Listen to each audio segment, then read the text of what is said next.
Hello বন্ধুরা, আজকে আমি যে ভিডিওটা শেয়ার করছি এটা কিন্তু বেশ কিছুদিন আগের ভিডিও।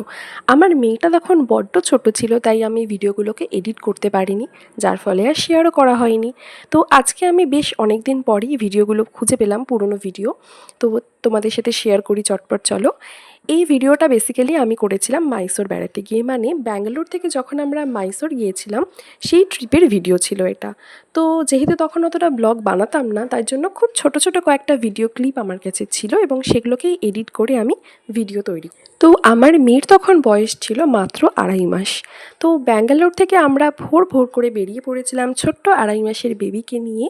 হ্যাঁ, একটু মনে হয় শুনলে মনে হবে যে বাবা এত ছোট্ট বেবিকে নিয়ে গেছিলে। হ্যাঁ, আমি এত ছোট্ট বেবিকে নিয়েই গেছিলাম, কারণ প্রেগনেন্সির সময় অনেক দিন ধরে ঘরে বসে থেকে থেকে সত্যি আর ভালো লাগছিল না। তো তাই জন্য আমরা বেরিয়ে পড়েছিলাম ঘুরতে। তো যাই হোক, এটা আমরা মাইসোর এক্সপ্রেসওয়ে, মানে বেঙ্গালুরু মাইসোর এক্সপ্রেসওয়ে দিয়ে আমরা গেছিলাম মাইসোরে। এই এক্সপ্রেসওয়েটা কিন্তু ভীষণ ভীষণ সুন্দর। রাস্তাটা যতটাই স্মুথ এবং ততটাই তাড়াতাড়ি পৌঁছেও যাওয়া যায়, এবং দু সাইডের সিনিক ভিউটা না খুব সুন্দর, মানে যেতে খুব ভালো লাগবে।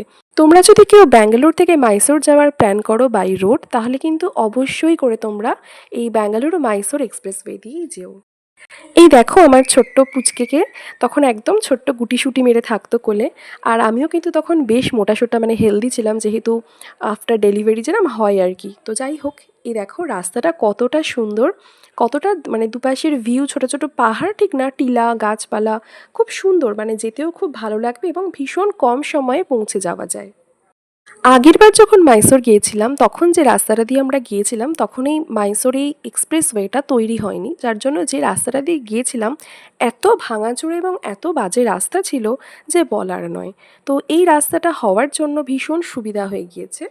এই ছবিটা ছিল মাইসোর হোটেলের একদম সামনে। হোটেলে আমরা পৌঁছে গিয়ে চেক ইন করে নিয়েছিলাম।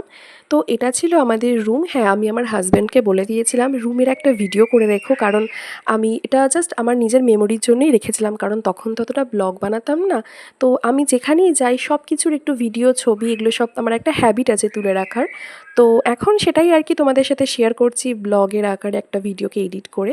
তো আমি আমার হাজব্যান্ডকে বলে দিয়েছিলাম যে আমি পৌঁছানোর, মানে আমি রুমে ঢোকার আগে একটা অবশ্যই রুমের ভিডিও করে রেখো, কারণ যখনই আমি ঢুকবো বেবিকে নিয়ে তো ন্যাচারালি গোটা রুম একদম আগোছালো হয়ে যাবে।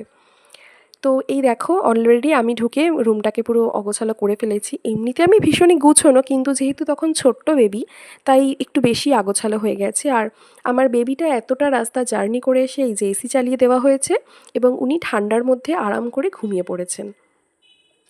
তো এই ছিল আমার আজকের ভিডিওটা। আমরা কিন্তু এরপরে আরও অনেক সুন্দর সুন্দর জায়গাকে এক্সপ্লোর করেছিলাম মাইসোরে।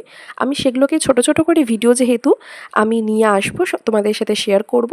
তোমরা কিন্তু ততক্ষণ পর্যন্ত আমার সাথে থেকো এবং অবশ্যই ভিডিওটাকে আমার লাইক করে দিও। এই দেখো, এটা ছিল আমাদের ক্যাফেটেরিয়া হোটেলের। তো যেখানে আমার বাবা মা, আমার হাজব্যান্ড গিয়ে খাওয়া দাওয়া করেছিল, লাঞ্চ করেছিল দুপুরবেলার, কিন্তু আমি বেবি থাকার কারণে আর সেটা করতে পারিনি। আমি রুমে বসেই লাঞ্চ করেছিলাম।